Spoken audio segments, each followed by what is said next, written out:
Gracias. Entonces, adelante. Bueno, buenos días. Nuestro grupo eligió Tempranas Civilizaciones Andinas. Está compuesto por mi persona, Gypsy, Camila Vargas y Josué. Voy a empezar hablando sobre el periodo formativo. El periodo formativo inició en 1800 antes de la época común y finalizó en el 200 antes de la época común. Comienza con la aparición de la cerámica. Em, También empieza a haber mayor cultivo agrícola.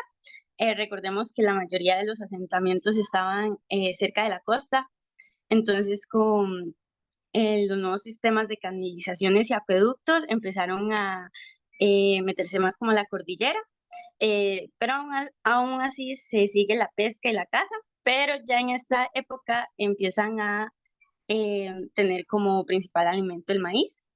En esta época también se usan los fertilizantes y la mayoría de valles se encuentran habitados. Desarrollan asentamientos en suelos no aprovechables para los aprovechables empezar a cultivar. Se reúnen como en agrupaciones de 20 o 30 casas, casas que están hechas de piedras unidas, pero también hechas de materiales perecederos. Y estas casas se encuentran al pie de los cerros. Debido a que se empiezan a desarrollar los asentamientos, se empezaron como, o sea, al haber agrupaciones de gente, empezaron a desarrollarse otras tareas como la religión y el arte. Y aquí empiezan a haber grandes centros con función religiosa. También hay cambios en la organización social. Antes las sociedades eh, liberales habían sociedades liberales igualitarias, pero empezaron a desarrollarse el desarrollo de jefaturas sofisticadas que empiezan a controlar las religiones. Bueno, voy a hablar del Chavín Guantar, que este es el centro más importante del periodo, por así decirlo, porque es un periodo que se inicia con el surgimiento de la cultura chavín y finaliza con el colapso de esta, ¿verdad? Em, es un lugar situado en la Cordillera Blancandina, en la entrada del Callejo de los Conchucos, y se encuentra entre dos ríos. Es un lugar con siglos de vigencia debido a las ampliaciones y supervisiones que sufrió el sitio, como el Nuevo Templo y el Viejo. Y su estructura más destacada es el castillo. El castillo no es una estructura sólida debido a que adentro em, hay una serie de galerías de diferentes alturas que incrementan o bajan las alturas, ¿verdad? Y hay como muros que sobresalen, entonces digamos que no es como un lugar muy estable, por así decirlo. Y entre cada lugar se entrelazan una serie de acueductos. También en el muro de atrás sobresalen como cabezas clavas de aspecto antropomorfo y isomorfo, como lo que vemos ahí en la esquina. Además, hay como distintos edificios ahí que son construidos con lajas de piedra alternadas y de diferentes tamaños.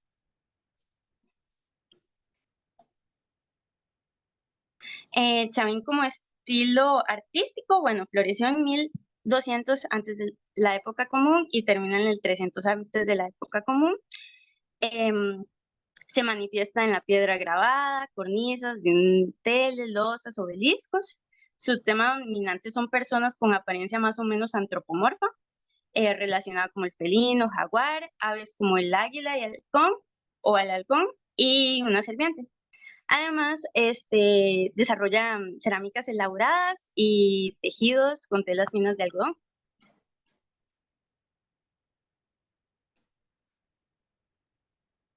Sí, ajá. En la escultura, en el libro se mencionan tres fases. La fase AB, que es ejemplificada con el lanzón y el oso tallado en el exterior de la escultura.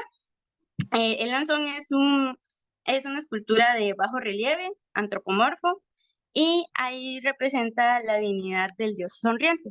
Podemos ver que tienen cabellos, párpados en formas de serpiente y una gran boca sonriente, además de que posee colmillos. Él se encuentra en el templo viejo y a las afueras del templo viejo se encuentra el oso tallado así en el exterior. Lo que hace es que haya un mayor número de creyentes porque no todos podían entrar al templo, entonces los de afuera lo que veían era la escultura tallada en bajo relieve.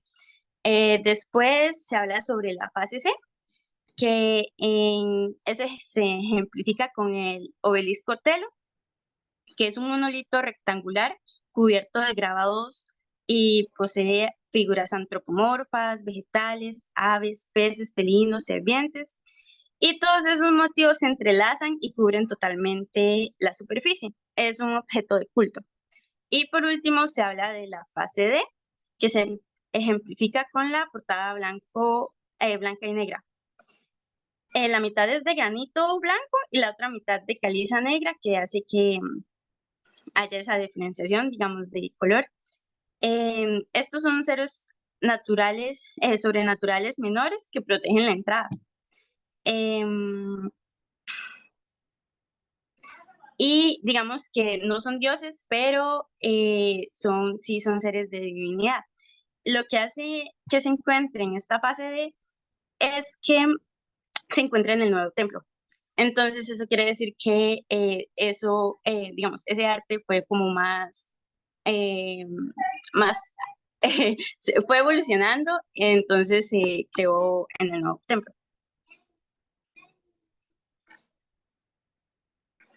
Sobre la cerámica, dentro del castillo se encontraron dos estilos, que es rocas y ofrendas. La cerámica rocas es de un aspecto tosco.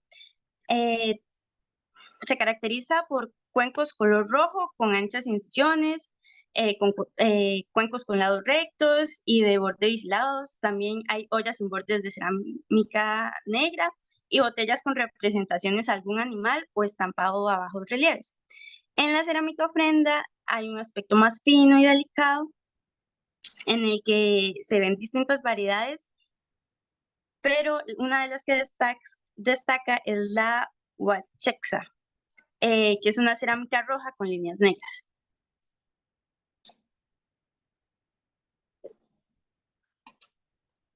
En el diseño, digamos que los chavins se caracterizan por tener diseños lineales en superficies planas o las demás superficies son tratadas como superficies planas. Tienen simetría y equilibrio en la composición. También hacen el uso de la repetición hasta crear cierto ritmo, tanto en detalles así súper pequeños como en figuras grandes. También hace el uso de módulos. eh, Intentan que la línea tenga así una anchura parecida. Y también se habla de que empiezan a usar plantillas de diseño modular. También hay como una reducción de líneas. Por ejemplo, el pelo, los bigotes y la oreja son transformadas en sirvientes, alas y demás para, digamos, que no hayan un exceso de líneas, digamos. También usa mucho las expresiones faciales y hacen el uso de bocas colmilludas en representación felina.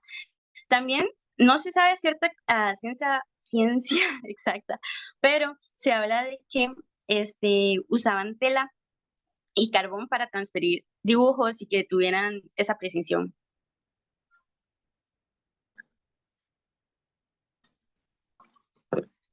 Este es el tema que yo escogí, que es la orfebrería. Digamos, en el libro no se habla mucho sobre eso, entonces intenté investigar más sobre eso porque en la lección asincrónica me llamó mucho la atención los ornamentos nasales.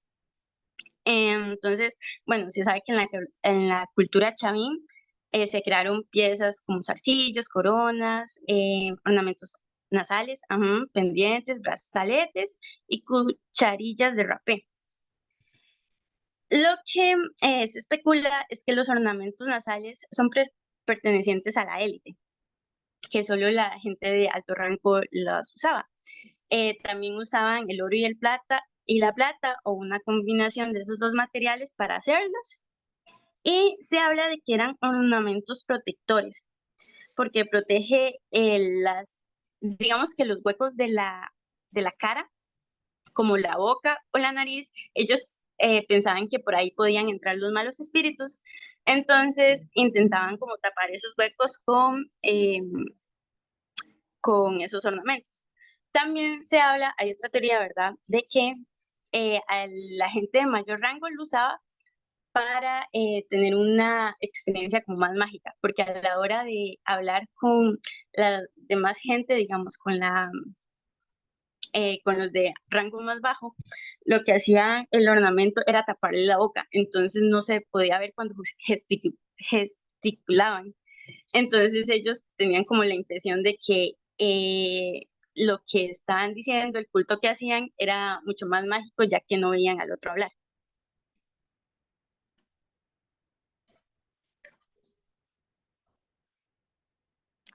Siguiente. Bueno, sobre el cerro Sechín. Este es un cerro situado en el Valle del Casma, al norte del Perú. Es otro, digamos que es otro lugar, otro asentamiento así como cultural muy importante, no tanto como eh, Chavín de Huantar, pero sí fue algo relevante. Y este en la entrada tiene piedras grabadas. Y se habla de que en esas piedras se encuentra una gran cantidad de motivos antropomorfos y que también se representan guerreros con tocado y macana peruana. También hay otras figuras completas o hay incluso figuras que son solo partes del cuerpo, así como cabezas, brazos, incluso se han llegado a ver vértebras y ojos. Lo que aún no se conoce es si representa sacrificios, costumbres de guerra o simplemente como una práctica adelantada de la medicina cirugía. Pero se sabe que estas representaciones artísticas eran importantes para la visualización de ese culto.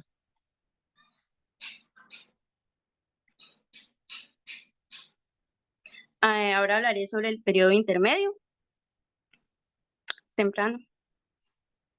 En el periodo intermedio temprano o culturas regionales, este se dio 100 años en la era común y 800 en la era común. Em, se desarrolló la ganadería y se hizo como un recurso económico muy importante. También hubo un avance de acueductos, empezaron a haber como distintas redes subterráneas de agua y corrientes de agua hasta la región andina. También había un mayor desarrollo del arte, digamos que habían grupos de artistas dedicados exclusivamente a la cerámica, tejidos y orfebrería. Esto antes no se daba, ¿verdad?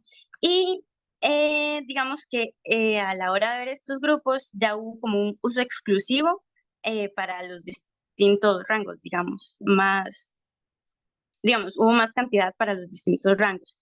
Em, También hubo mayor guerra porque digamos que empezaron a pelear más por los recursos y, y como las zonas fértiles van siendo más habitadas, entonces empieza a haber como más disturbios.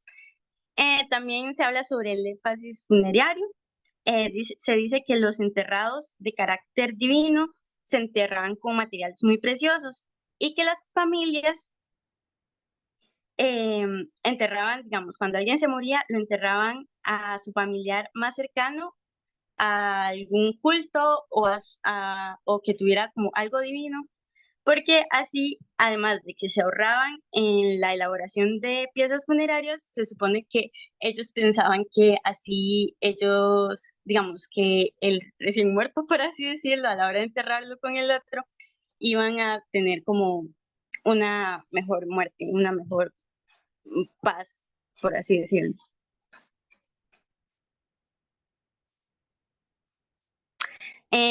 Ahora hablaré sobre la costa sur.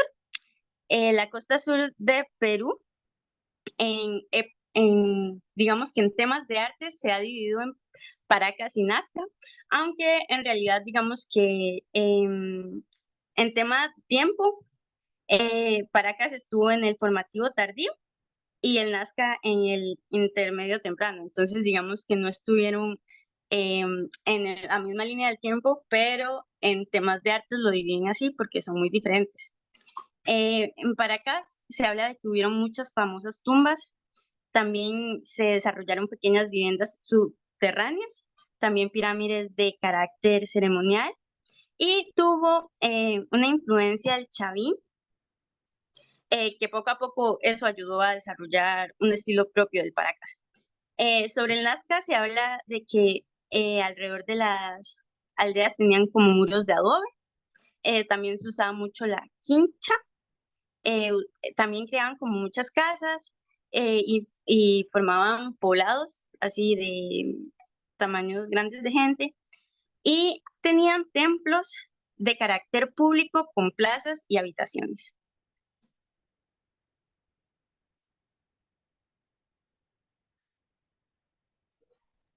Bueno, yo ahora les voy a hablar sobre los entierros y y la momificación de Paracas y Nazca.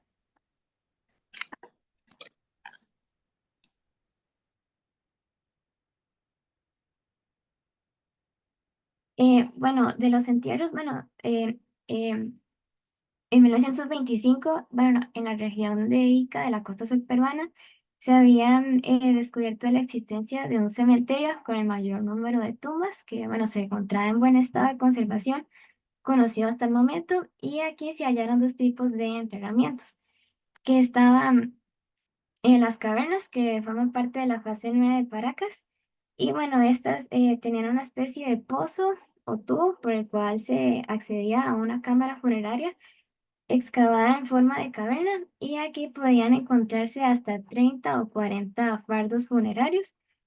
También los cadáveres podían estar cubiertos por una simple tela o envueltos por muchos tejidos, mantos y bueno, también acompañados de joyas y diademas.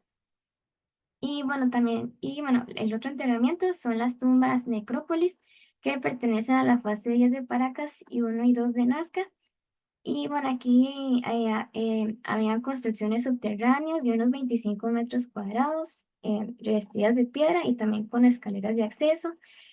Eh, bueno, dentro de ellas se había encontrado un trato diferencial en los cadáveres, porque bueno, los mayores ocupaban una posición central y a su vez estos se rodeaban de fardos medianos y pequeños con momias descuartizadas o huesos sueltos. Y también un fardo importante podía estar envuelto por más de 10 mantos bordados, 40 o 50 prendas de vestir, también por pieles, joyas, ofrendas de alimentos, cerámicas y objetos de orfebrería. Y bueno, con respecto a la momificación, bueno, para embalsamar los cuerpos se utilizaban técnicas complejas, las cuales implicaban como la extracción de las vísceras, separación de la cabeza y sometimientos del cuerpo también a sustancias químicas y orgánicas. Y bueno, el cadáver doblado era después envuelto en tejidos y vestidos también para obtener una forma cónica. Y una de las cosas sorprendentes también era la abundancia de tejidos. Bueno, como dice también de la importancia que tuvieron las telas en Perú desde tiempos atrás. Y bueno, para los tejidos utilizados en los cadáveres, estos eran nuevos, no habían huellas de que habían sido ya utilizados y algunos de ellos sí no estaban finalizados del todo. Bueno, ahora vamos con los tejidos Paracas. que, bueno, la materia prima de preferencia utilizada por las tejedoras de la costa sur era el algodón y, bueno, secundariamente también la lana, que, bueno, eso dependía también de las épocas.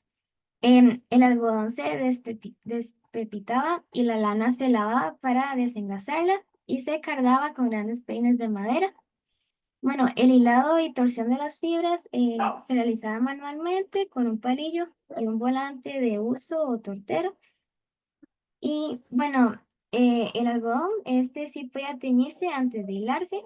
Sin embargo, casi siempre este se dejaba el color natural de la planta, el cual variaba de blanco a marrón y bueno, los tonos de crema.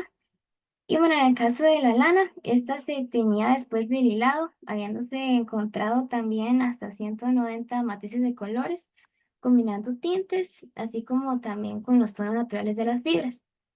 Y bueno, de estos tintes vegetales estaba el índigo em, para los azules, el achiote para los rojos, y bueno, este último, el rojo, también se puede obtener del molusco, del concho lepas peruviana y del parásito de las opuntias.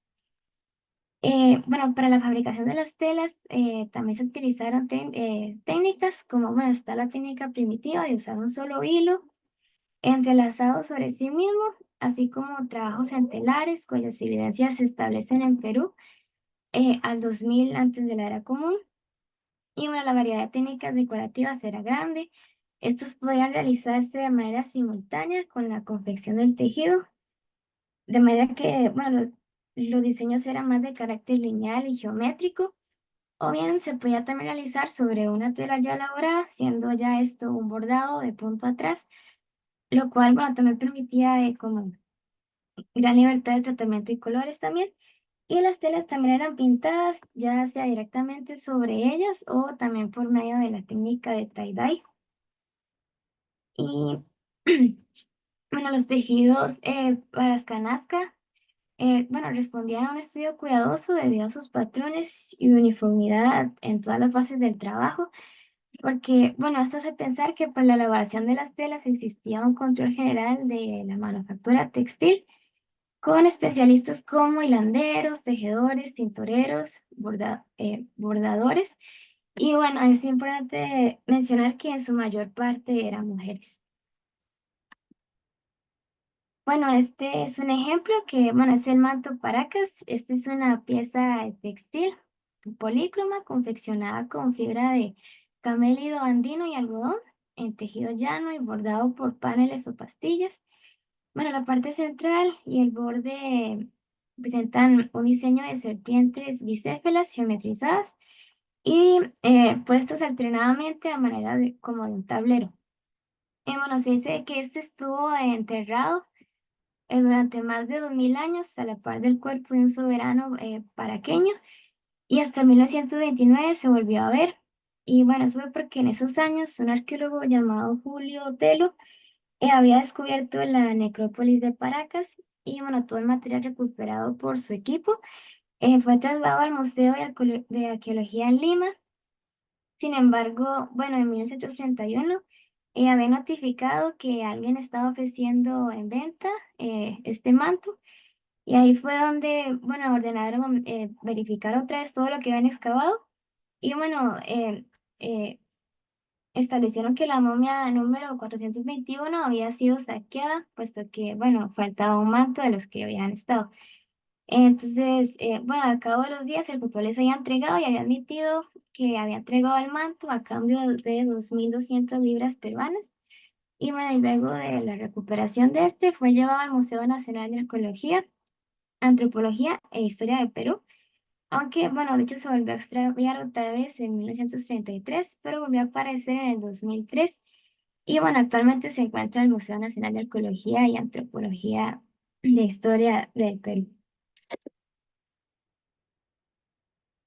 Ahora, bueno, con la cultura nazca, ahora voy a hablar sobre la cerámica, que, bueno, la cerámica nazca, bueno, era su producción artística más conocida debido a su gran calidad pictórica, y a partir de esta se sintetizan cuatro periodos, en que el primero es protonazca, que va del 2000 que va del 200 al 100 antes de la era común.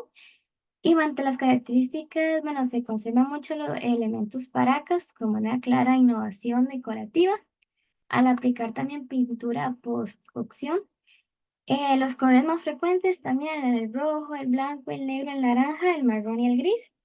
Y también existían cuencos decorados mediante áreas lustrosas y opacas separadas por líneas incisas. En la segunda fase se conoce como Nazca temprano y va de 100 antes de la era común a 200 de la era común. Y bueno, las características está que la alfarería naturalista, las vasijas incluyen cuerpos globulares de 2 picos y asa puente. Los diseños se ejecutan hasta con 8 colores, delineándolos en el exterior de negro y también sobre superficies rojas. Se dibujan plantas como el maíz y el pacae y también aparecen animales como el venado, los monos, las ranas, los felinos, serpientes y pelícanos. Bueno, estos colores también son de origen animal, por eso también la, su durabilidad en conservarse con el tiempo. En la tercera fase se llama Nazca Medio y va del 200 al 300 después de Cristo. Y bueno, entre las características está que se mitifican y se abstraen las figuras. Los motivos llevan volutas ornamentales y las figuras se plasman sobre superficies ahora blancas. También aparecen guerreros y agricultores y las cabezas trofeo abundan, sugiriendo también prácticas mágico-religiosas o de actividad militar. La quinta etapa es Nazca tardío, que va del 300 al 600 después de Cristo. Y bueno, aquí el rojo se vuelve común y los motivos son de generaciones de la fase previa, reduciéndose a trazos abstractos. Y finalmente está Nazca final, que va de 600 a 700 después de Cristo.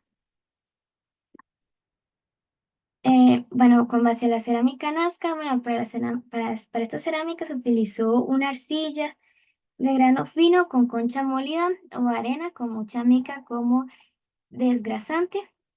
También la confección se realizaba por medio de adujado o enrollamiento sobre una base convexa, al igual que los elementos complementarios que se le agregaban.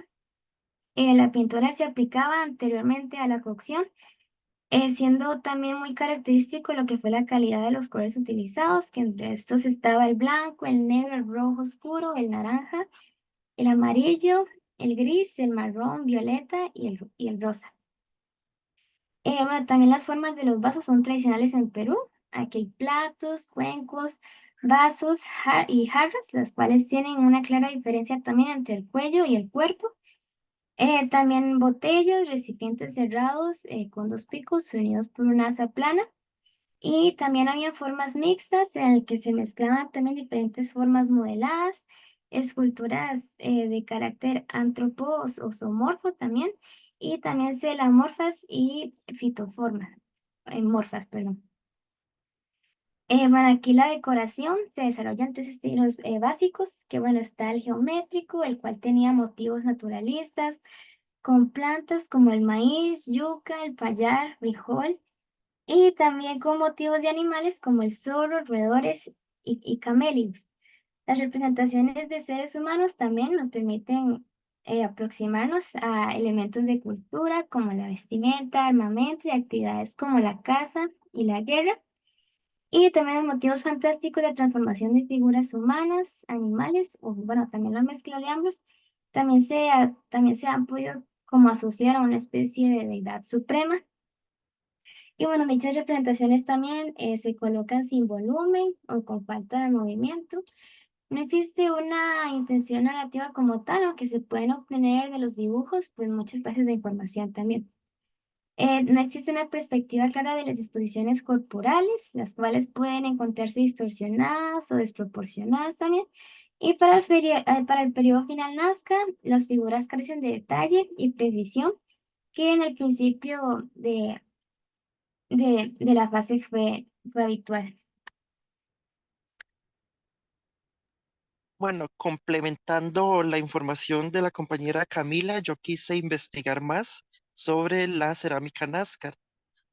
Bueno, sabemos que es fácil de identificar debido a que es una cultura sin escritura y los diseños de los recipientes cerámicos eran una forma, pues, importante de comunicar las ideas compartidas y las prácticas religiosas. La elaboración de la misma se hacía a mano, principalmente siguiendo el método de urgido, que, bueno, los que ya llevamos el taller de arcilla, se podría decir que es lo mismo que la técnica del churro, que es cuando se agarra pues un churro de arcilla y se vuelve alrededor de una base de arcilla, pues. Los alfareros lo usaban con una placa giratoria, pero era para ir girándola lentamente a mano durante el proceso de la decoración.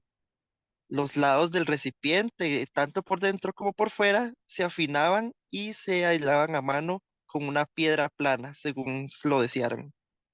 Entre las formas más distintivas podemos mencionar las vasijas de doble vertiente con una sola manija, generalmente recipientes bulbosos sin un fondo plano o una base, los cuencos, los vasos, las jarras simples y en forma de esfinge. También tenían ellos pues vasijas en forma de cabezas humanas que estaban inspiradas en la práctica nazca de tomar la cabeza a modo de trofeo luego de las batallas. Tenían también una forma muy particular que era la greca escalonada tridimensional, que era única para los Nazca. Además de los recipientes, también hacían tambores, flautas de pan, máscaras de cerámica, que estas se usaban para los entierros de los difuntos. Los diseños se creaban y se limitaban por incisiones finas, delineándolas en el exterior con negro y que era una superficie más como rojiza. Los colores más frecuentes, como bien lo dijo ahora Camila, era el rojo, el blanco, el negro, el naranja, el marrón y el gris. Eran de origen mineral y por ello son resistentes al tiempo y al uso. Es importante también recalcar que los Nazca presentan el mayor abanico de colores encontrado en cualquier cerámica antigua americana. También, bueno, la alfarería es naturalista, mostrando plantas y animales identificables. Se dibujaban como plantas como el de maíz, del paque. Entre los animales también podemos mencionar los venados, los monos, las ranas, los felinos, serpientes, pelícanos y otros.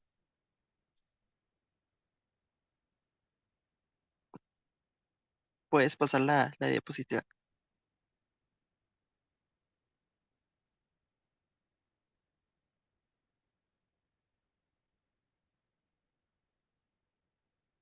Bueno, aquí puse algunas de las imágenes que pude encontrar en la investigación que me parecieron muy bonitas.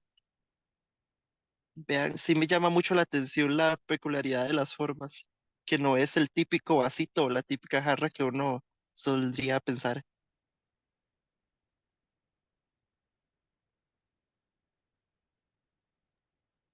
Bueno, ahora yo les voy a hablar también sobre los dibujos de la Pampa Nazca, que ese también fue el tema que yo investigué más a fondo.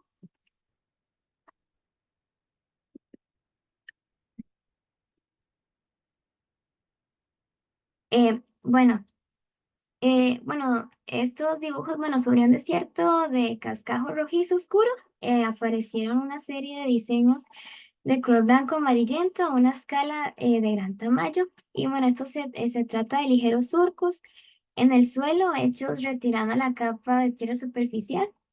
Bueno, la superficie está compuesta por una capa de guijarros de color rojizo oscuro provocado por la oxidación, la cual cubre otra de un color amarillo claro. Y bueno, y aquí parece que los Nazca se limitaron a retirar las piedras superiores, siguiendo un trazado previamente señalado con estacas, que las paredes están unidas por cordeles. Y bueno, varios factores que ayudaron a la conservación de estos dibujos fue, bueno, que los vientos cargados de arena no la depositaban directamente en esta llanura, sino a un centenar de kilómetros de distancia, en enormes dunas. También que, bueno, a pocos metros del suelo, el aire también suele disminuir debido al color oscuro que absorbe mucho calor, formándose una especie también de cojín caliente inmóvil. También que, bueno, el suelo contiene yeso, que junto al rocío matutino permite que las piedras permanezcan pegadas al terreno. Y bueno, así mismo como era una zona seca, también eso ayudaba a la conservación.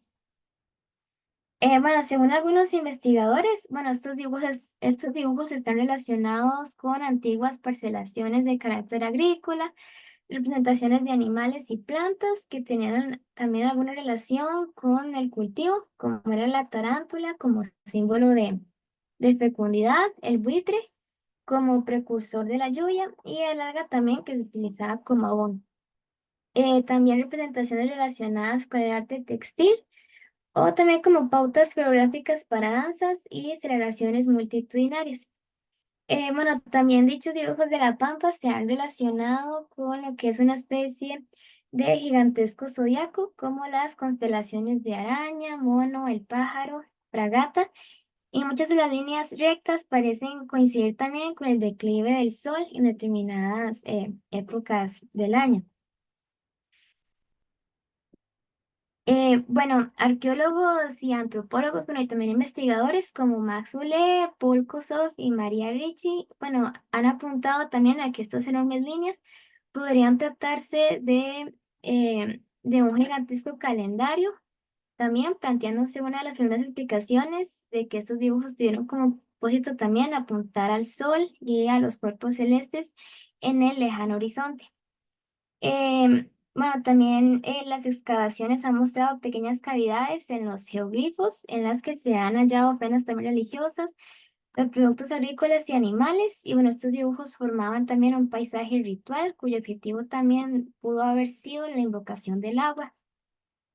Y bueno, en una investigación se detectaron 5 grupos de geoglifos que era, bueno, por motivos, por patrones y funciones.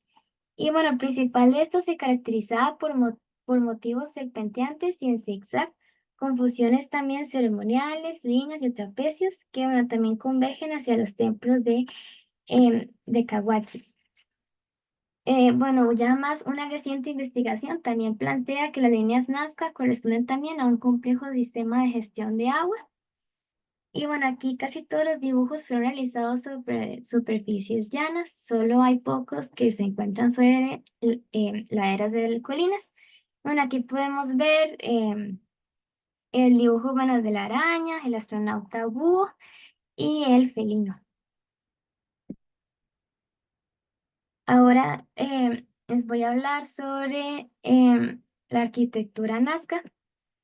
Que bueno, se descubrieron edificios con paredes de adobes cónicos pequeñas en forma de panes y bueno, aunque también existen evidencias de cuartos o recintos con paredes de cañas cubiertas con barro en el Valle de Nazca, destaca Cahuachi, el cual se piensa que era la capital de un estado en formación o como la sede de un centro religioso también.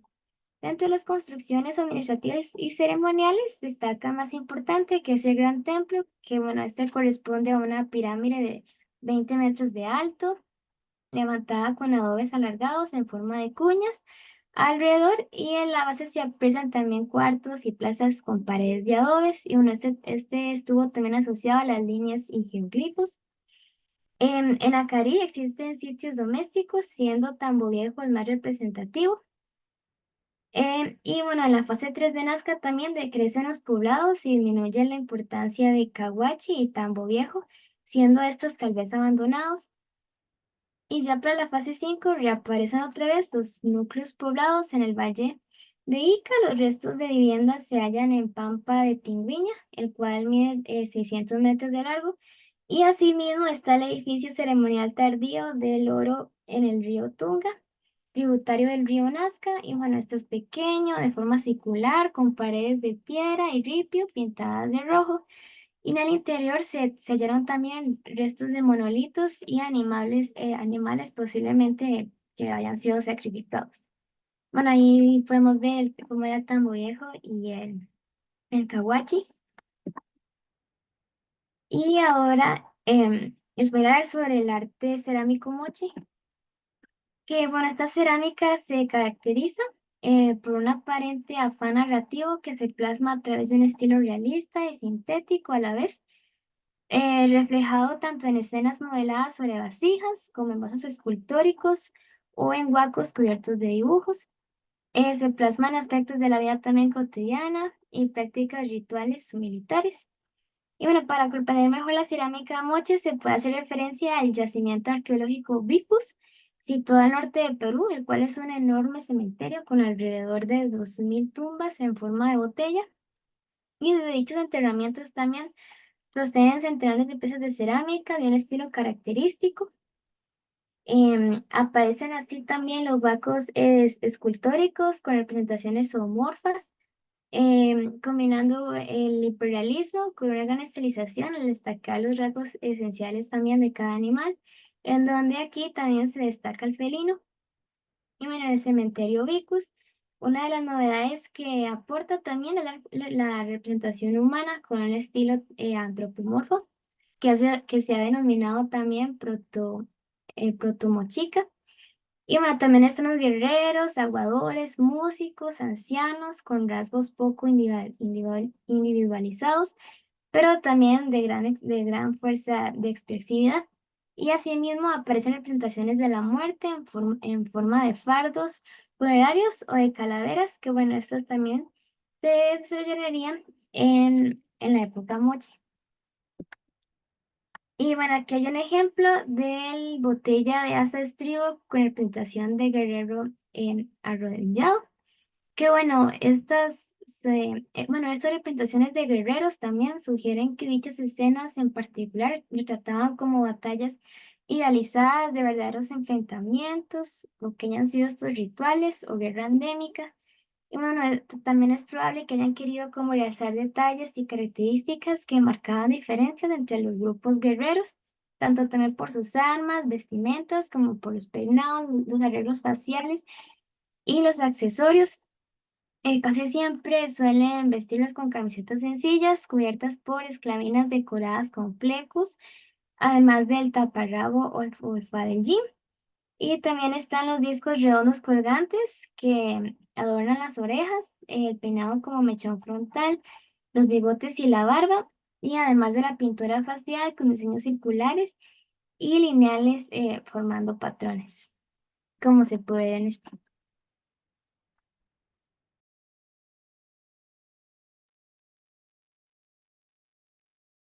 Yo les voy a hablar ahora de los centros ceremoniales moche. Bueno, y primero, antes de todo, les pido perdón desde ya si pronuncio mal algún nombre. Ok, voy a hablarles primero del Huaca del Sol, que está formada por varias plataformas compuestas de escalinatas retraídas una sobre la otra, hechas íntegramente de adobes, que eran de 340 metros de longitud, 220 de ancho y 30 de altura media. Está también después la Huaca de la Luna, que es otra gran plataforma también de adobe, de 80 metros de longitud, 60 de ancho y 20 de altura. Es una especie de basamento sobre el que se elevaron recintos habitacionales, con algunos muros decorados con pinturas al fresco, entre los que se destaca el llamado a la rebelión de los artefactos. Se puede decir que entonces los centros ceremoniales, según las pautas generales, se conciben en grandes espacios o plazas que estaban cerrados por masivas edificaciones de carácter templario. Se desconocen los cultos que ahí se realizaban, ya que los nombres del sol y de la luna son aleatorios y no corresponden a la realidad. La única posible divinidad que se puede reconocer entre los moche es una figura antropomorfa con boca y dientes de felino y a veces representada también con pinzas de cangrejo. Aquí tenemos dos imágenes. Ahora, hablando de la cerámica moche, fue una de las manifestaciones artísticas más notables de esta cultura.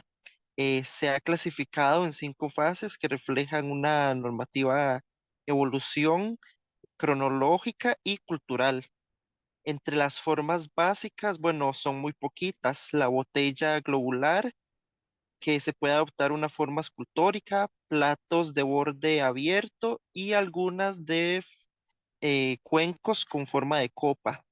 En principio se moldea a mano por ajurado, pero pronto se introduce la práctica de moldear el vaso en 2 mitades que luego se van a unir.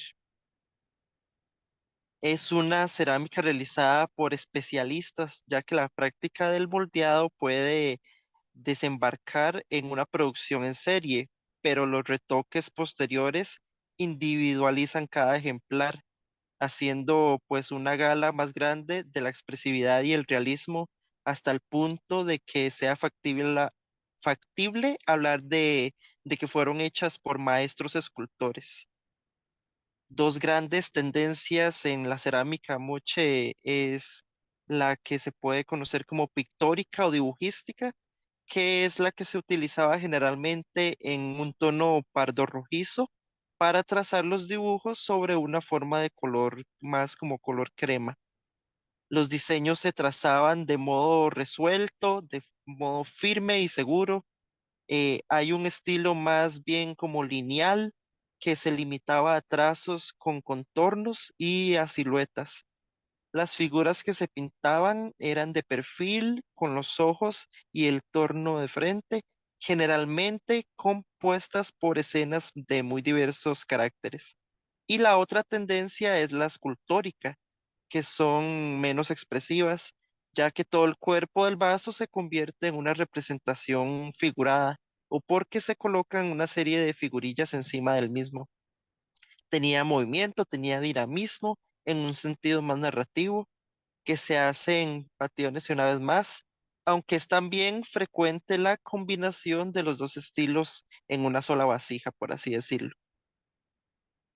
Hay vasos de retrato. Ay, no, perdón, todavía estoy con la otra. Ajá. Hay vasos también que son retratos en los que el cuerpo de la botella se convierte en la cabeza de algún personaje más individualizada, por así decirlo. Hay de guerreros en cuerpo entero, con sus armas características, o también de músicos con gran variedad de instrumentos. Hablando ahora de la orfebrería, Moche, es otro de los importantes capítulos del arte de esta cultura. Las evidencias más tempranas del trabajo de los materiales se remontan en Perú y en toda la América al 1500 antes de Cristo y proceden del yacimiento de, vamos a ver si lo digo bien, Guayhuaca, en forma de minúsculos trocitos de oro laminado. Esta orfebrería es un poco más compleja, destacando sobre todo la elaboración de objetos hechos con placas recortadas y repujadas, siendo muy características también las formas de pluma y unas grandes narigueras figurando barbas o bigotes felinos. En esta orfebrería también podemos destacar una estética mucho más escultórica y una serie de importantes logros técnicos, como el trabajo de la plata, la fundición de cera perdida y la maestría en los trabajos de martillado y repujado. En cuanto a la iconografía, es un poco más tradicional, dominando los temas de aves y felinos, plasmados con una estética de grandes planos y de expresiones poderosas. Entre ellos, bueno, están las típicas máscaras de difuntos, los grandes adornos de las cabezas en forma de mascarones frontales, pero también delicados trabajos de incrustaciones de turquesas y otras piedras en las orejeras circulares con representaciones de guerreros que se enriquecen con la adición de bolitas de oro. Más adelante, si no me equivoco, yo les puse una imagen. Ahora sí puedes pasar, Camila. Está también el estilo que se conoce como regionales peruanos en las tierras altas, que es un estilo en la particularidad más distintiva de la cerámica re, ay Jesús, recuay, sí, recuay, conocida sobre todo en museos y colecciones privadas, por así decirlo. Es una decoración con pintura negativa o pintura positiva, que en este caso sería rojo sobre blanco, negra sobre blanca y roja, o con diseños de carácter geométrico o también zoomorfos. También es normal la combinación de algunas de estas técnicas.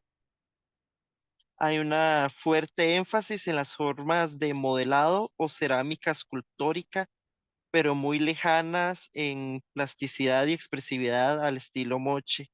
En este caso son como más hombres, felinos y animales que aparecen representados en un modo estilizado o en unas actitudes muy rígidas, hasta el punto que incluso que parecen simples soportes de la decoración. En las formas de escultura de piedra son también más rígidas, rudimentarias y esquemáticas, muy alejadas del refinado chavín, aunque prácticamente existía una coincidencia en la zona del desarrollo de ambos estilos. Eso es muy curioso.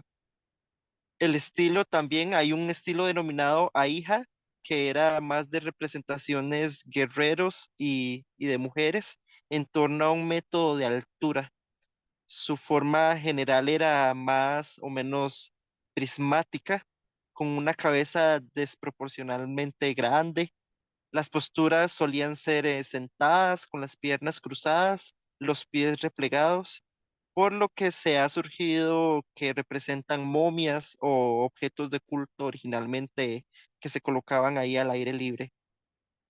Estas estaban más que todo aisladas, nunca relacionadas, por así decirlo, con las arquitecturas, con las estructuras arquitectónicas, mejor dicho.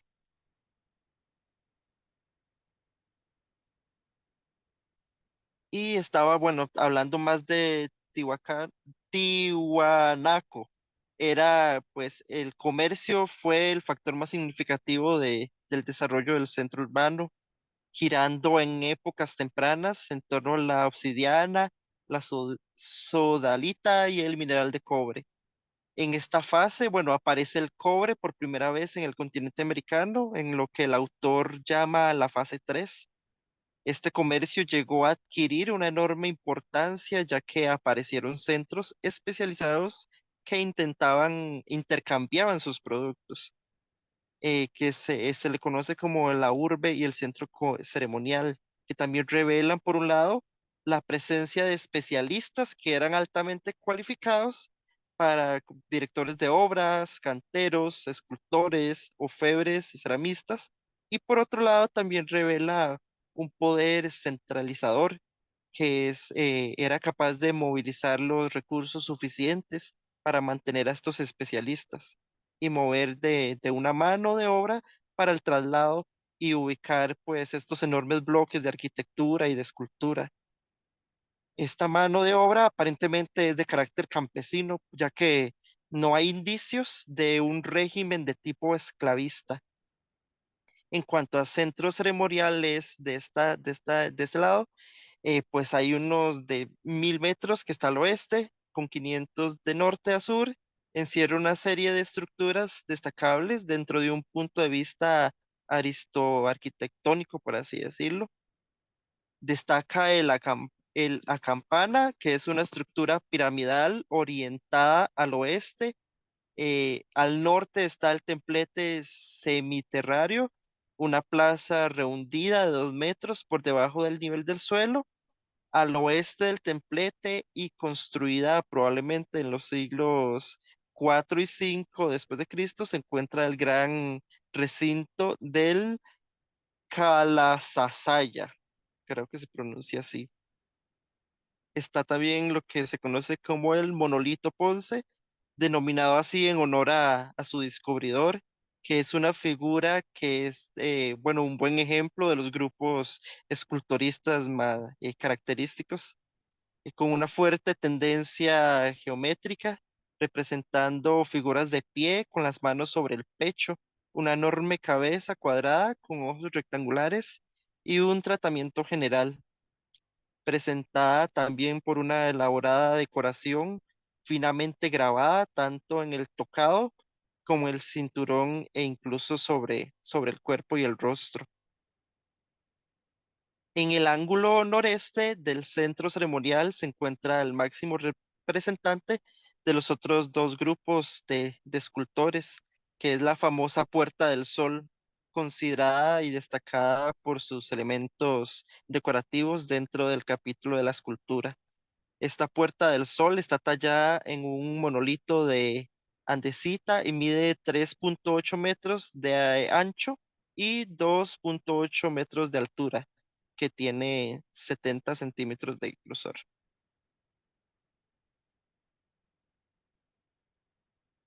Ya puedes pasar, Cam. Y bueno, eso sería todo. Aquí tenemos las referencias. Muchísimas gracias, chicos. Como se dan cuenta, hay muchísima cultura y muchísimas diferencias que se dan en una región que tiene en sí también muchos ecosistemas y que gracias al hecho que no es los trópicos como donde vivimos nosotros, mucho se ha logrado mantener pues relativamente en buen estado debido a lo seco que es pues la región. Si quieren pueden dejar de compartir. No sé si alguien tiene alguna pregunta o duda en particular para los compañeros. Sé que les tocó cubrir bastante material, pero creo que lo hicieron bastante bien y con temas que son súper interesantes en sí. Quiero repasar un par de cositas nada más. Aquí tengo un PowerPoint, pero voy a principalmente de cosas que ya ustedes vieron en la lección, pero cositas que quería señalar o mencionar que no digo durante la presentación. ¿No tienen ninguna pregunta o duda para los compañeros?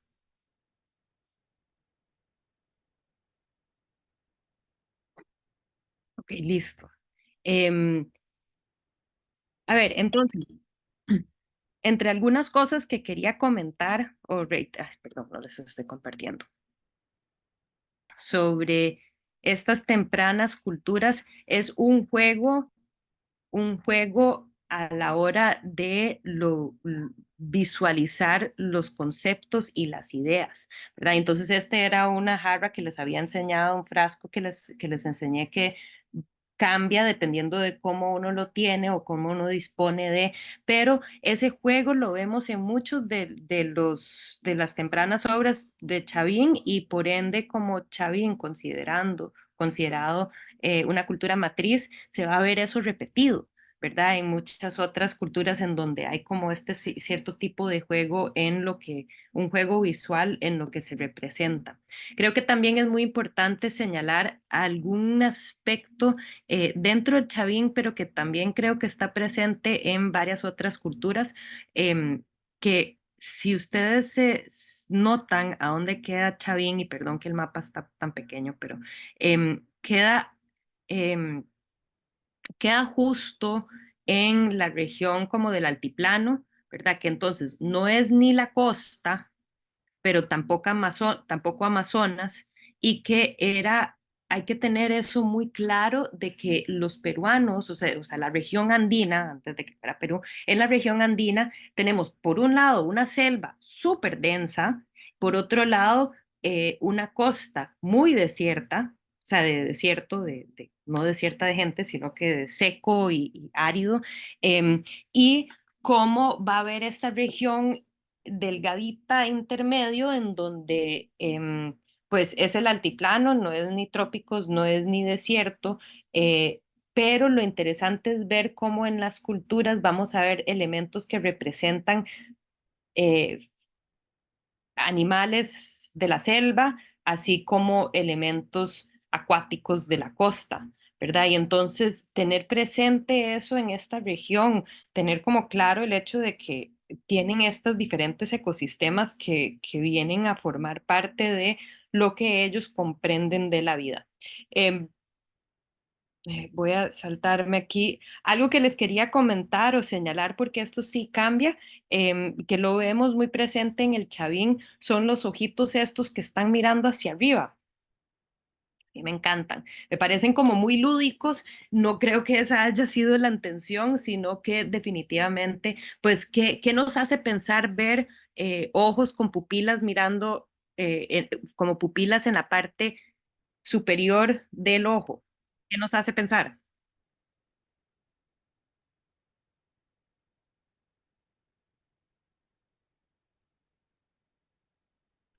Que ve hacia arriba. Ajá, que ve Profe, hacia disculpe, arriba, no entendí bien la pregunta. que la pupila, estando la pupila arriba del ojo, ¿qué Ujú. nos hace pensar? O que, entonces, Daniel ¿Está menciona buscando la que está divinidad? mirando, ¿perdón? ¿Está buscando la divinidad? Ok, O entonces que sí, que está mirando hacia arriba, como dijo Daniel, y que por ende está buscando la divinidad o es parte de la divinidad, o sea, está mirando hacia los campos celestiales. Entonces eso es algo interesante que se ve repetido en muchas de las obras aquí pueden ver en esta Stella Raimondi, se ve también en este caso como es hay rivalidad de contorno, entonces en estos ojos, cuando se le da la vuelta al objeto, están mirando hacia abajo, sin embargo, todos estos ojos miran hacia arriba, ¿verdad? Estas caras de caimán, que eso es algo que también, o sea, los caimanes, por ejemplo, los caimanes, los jaguares, esos son animales de selva, entonces no serían animales que estaban presentes en la región en donde se está creando estos objetos. Eso es interesante porque hay que tener claro el constante intercambio que se está dando entre las personas que se ubican en diferentes ámbitos, ¿verdad?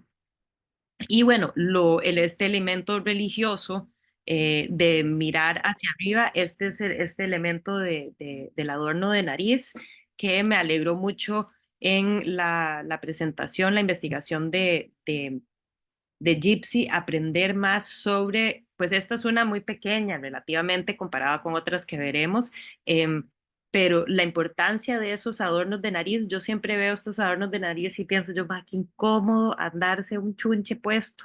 Este es pequeñito, no debería de haber pesado tanto, pero pensar en algunas de las otras que veremos qué tan grande era, pero como dijo Gypsy, creo que también estaba ese elemento mágico, ¿verdad? Y de dónde emana el sonido, entonces no se sabe que la persona está hablando porque tiene la boca tapada, ¿verdad? Entonces súper interesante, era un concepto que no conocía. Em, Algo que se mencionó y creo que en este caso fue, em, ay, se me escapó el nombre. Teníamos a Gypsy y a Camila. Camila habló sobre diferentes maneras de tratar los textiles, ¿verdad? Y que los textiles son sumamente importantes en el mundo andino. Entonces, entre cosas que vemos es que los textiles más tempranos del que hay, o sea, de que tenemos, vemos que los textiles, las formas son, o los patrones, fueron pintadas. Entonces es sobre algodón pintado.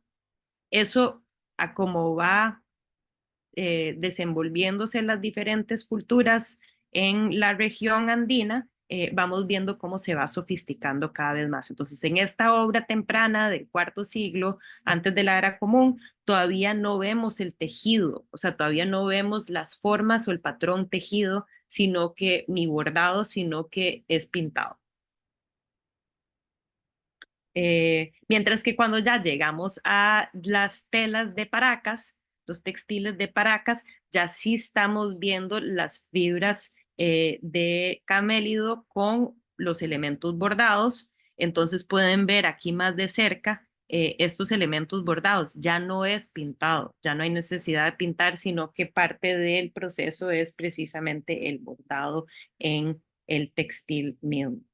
Em, Estos textiles hay que tener muy claro y si se dan cuenta con esta única imagencita de esta figura tipo chamán volante, que de la increíble cantidad de detalle que tienen estos textiles para que en muchos casos ni siquiera fueran vistas en personas ni usadas en vida, sino que eran utilizadas pues precisamente para envolver a estas fardelas de los cuerpos enterrados. En Paracas tenemos diferentes, o sea, se ubican los tiempos basado en si es Paracas caverna o Paracas necrópolis, con respecto a si son estas pequeñas cavernas donde se ubican varias fardelas de estas o el necrópolis donde es una sola fosa comunal. A mí me gusta pensar en esto y que verdaderamente esto siempre me ha traído un montón, este concepto de que los cuerpos están enfardelados y después ubicados en estas cavernas, como que todos están ahí, todos los antepasados están ahí sentados tomando café en una fiesta.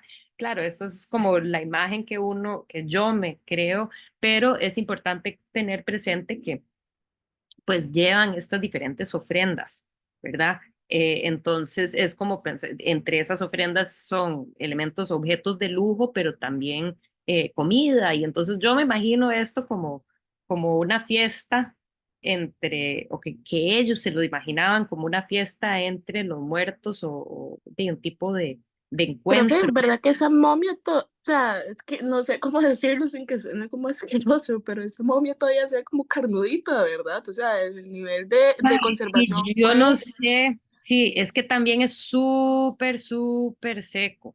Entonces, muchas de sí, las figuras se les hicieron esos procesos que nos contó Camila, si no me equivoco, nos contó los procesos de de químicos y embalaje, para pues, la se me fue la palabra, momificación.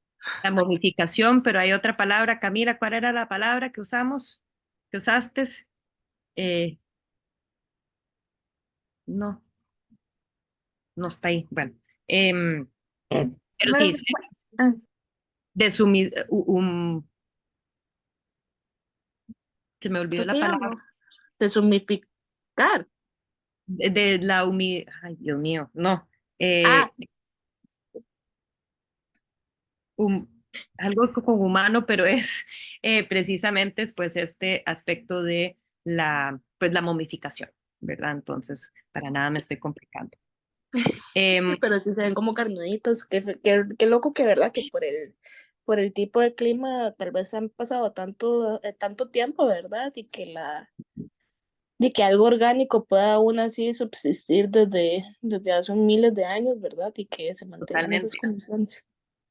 Perdón que veo que mi video está raro, tengo que ver qué tiene mi compu, pero voy a seguir adelante con este repaso muy rápido de algunos aspectos. Hablaron sobre las diferentes, el trabajo en alfarería y que creo que sí, es súper creativas las formas de las vasijas que se les da. O sea, las formas son objetos utilitarios y tienen que haber cómo, o sea, ver cómo funcionan, ¿verdad? Y que tengan los huequitos, por ejemplo, para que pueda respirar, para que pueda salir el líquido de la vasija misma, pero pues son también, y aquí yo veo gatos sonrientes, ¿verdad? Entonces hay algo muy interesante de lo relativamente, yo lo siento, lo caracterizo como una cuestión bastante lúdica. O como esta, cerámica de Paracas, que vemos que es bastante diferente al esgrafiado que vimos en Chavín, es menos denso, ¿verdad? Es más, o sea, las formas flotan un poco más, pero lo que sí comparte con el lanzón, por ejemplo, es el hecho que tiene una sonrisa, ¿verdad? En muchos casos lo vimos en el textil de Paracas, aquí lo vemos en esta cerámica, que vemos la cabeza trofeo, ¿verdad? Entonces sabemos que esa es una práctica que se hacía hasta que hacía en Costa Rica también. Los guerreros coleccionaban las cabezas de las figuras, digamos, que lograron subyacer. La compañera habló sobre las famosas líneas de Nazca. Por dicha no nos dijo que una de las teorías es que llegaron los extraterrestres a hacer estas líneas, estos dibujos, pero que por mucho tiempo mucha gente pensaba que era una cuestión de extraterrestres, porque cómo iba a ser posible que hubieran estas figuras o estas formas tan largas, estos dibujos tan grandes. Ojo que en este caso estamos hablando de que mide casi 300 metros de largo, esta que es colibrí, em, sin que hubieran aviones o esta capacidad de poder, pues, no sé, planificarlo con computadoras. Y sin embargo, pues sabemos que hay diferentes teorías que se alinean más con lo que probablemente fue el caso, que parcelamiento, ¿verdad? Es lo que nos comentaba la compañera. Y que sí, hay algo que se cree también que eran las personas que pertenecían a esa región de parcelamiento, eran los que se encargaban de darle cuidado y mantenimiento a las líneas mismas, que la verdad es que son muy, no es mucho em, lo que o sea, no es que estas sean unas líneas súper altas, la manera en que se hacen, y perdón que aquí no les tengo una imagen, eh, pero es básicamente un remover de material y debido a lo árido y lo antiguo que es el terreno de esta región, entonces al remover pocas capas ya se ven o sea, se van marcando estos dibujos en el suelo, ¿verdad? Y entonces la idea era que probablemente las mismas familias se dedicaban a constantemente darle mantenimiento a estos, a los dibujos.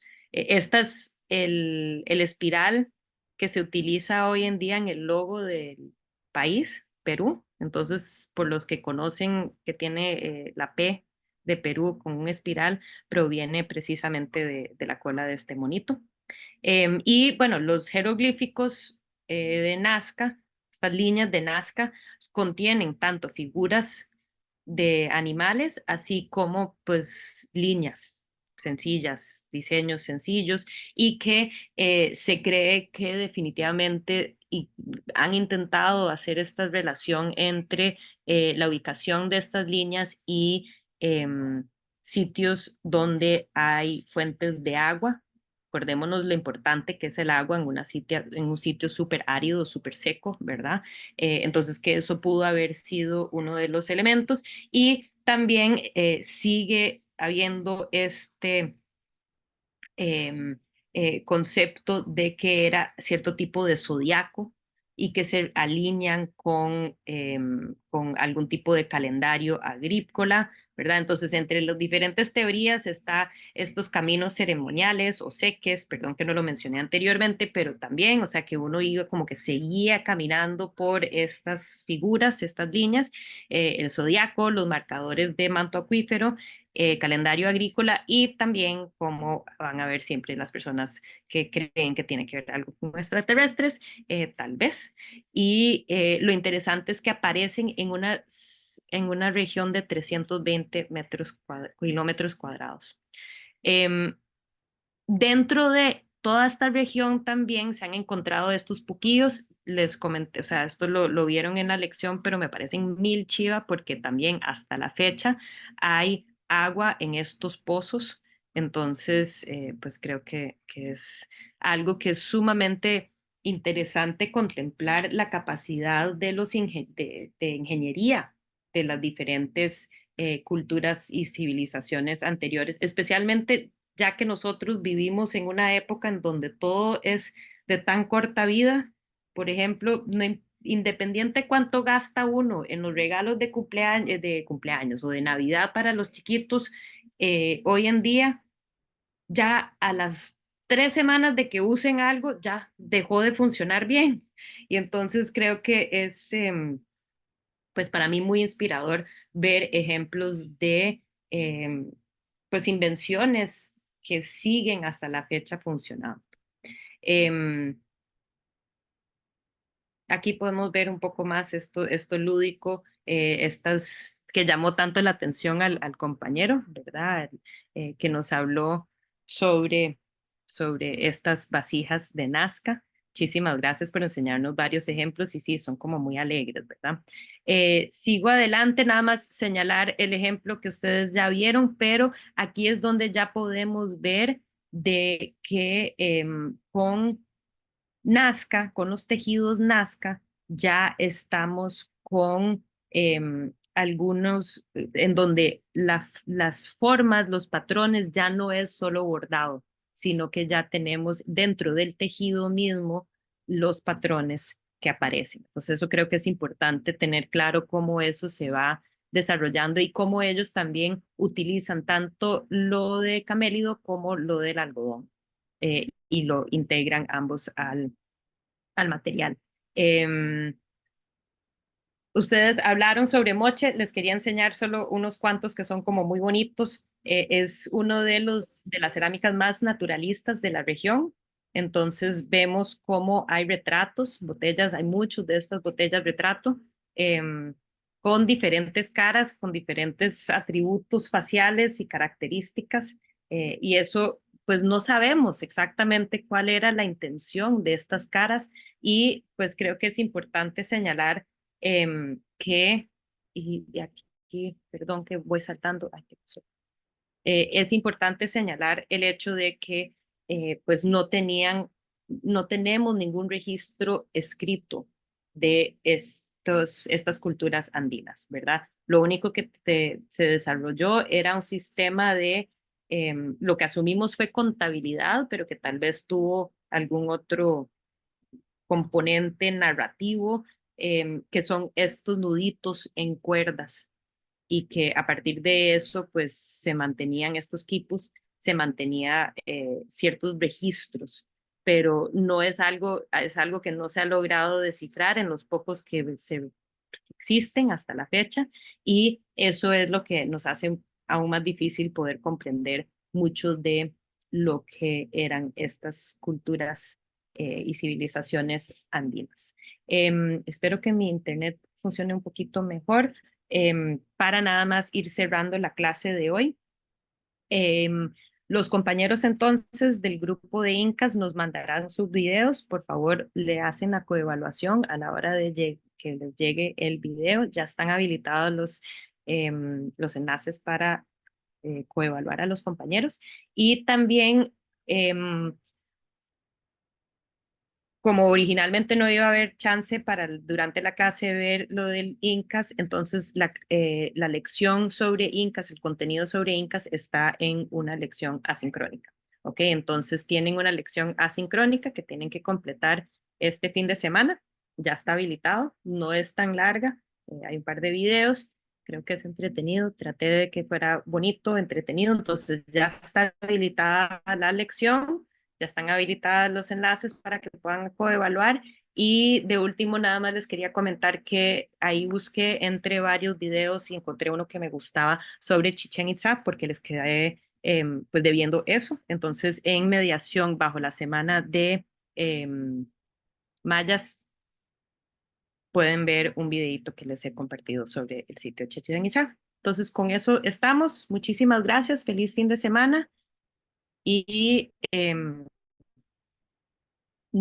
si no me equivoco, no nos reunimos el martes. El martes tienen clase asincrónica. Entonces, cualquier cosa yo ahí les escribo al chat. ¿Ok? Gracias, profe. Solo para confirmar el jueves, que si nos vemos, ya son las presentaciones de Nueva España y del Perú, ¿verdad? Colonial. Ok, perfecto. Sí, Muchas gracias, déjame profe. nada más. Sí, déjame nada más confirmar para estar totalmente segura. Aquí estamos porque hay algo que sí se cambia para el 1 de febrero, 30 de enero, 1 de febrero, 6 de febrero, esos días sí cambia lo de sincrónica y sincrónico estaba mal, pero hoy es 18, el 23 no nos vemos, el 25 sí ya son las presentaciones de Colonial, Nueva España y Perú, correcto, ¿ok? Perfecto, profe. Muchísimas gracias. Bonito día al resto. Chao, cuídense.